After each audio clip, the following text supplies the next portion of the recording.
मंत्रालयाच्या मुख्य इमारतीमधली लिफ्ट आज थोड्या वेळापूर्वी अडकल्याची बातमी मिळालेली आहे आणि मी सध्या उभा आहे मंत्रालयाच्या मुख्य इमारतीच्या दुसऱ्या मजल्यावर.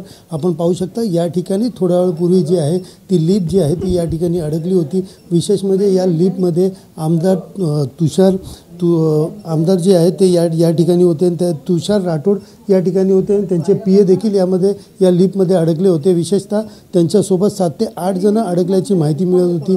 मात्र लिफ्ट बंद पडल्यानंतर या ठिकाणी तब्बल 15 मिनटं त्यांनी आवाज दिला आणि त्यानंतरही कोणी आल्या नसल्याने या ठिकाणी मोठ्या प्रमाणात त्यांनी गोंधळ घालत या ठिकाणी जो दरवाजा आहे तो दरवाजा या ठिकाणी ओढून बाहेर काढलेला आहे. त्यानंतर सुरक्षा रक्षक असतील किंवा इमारतीमध्ये जेही सुरक्षा रक्षक किंवा इतर जे सुरक्षा यंत्रणेचे माणसं असतील, कार्यकर्ते असतील किंवा या ठिकाणचे जे व्यवस्थापक असतील ते या ठिकाणी तातडीने धाव घेत या ठिकाणी जी आहे ती लिफ्ट काढून त्या ठिकाणी थांबून ती उडून त्यांना बाहेर सुरक्षित काढण्यात आलेलं आहे. सध्या या ठिकाणी लिफ्ट बनवायचं काम जे आहे ते दुरुस्तीचं काम या ठिकाणी सुरू आहे.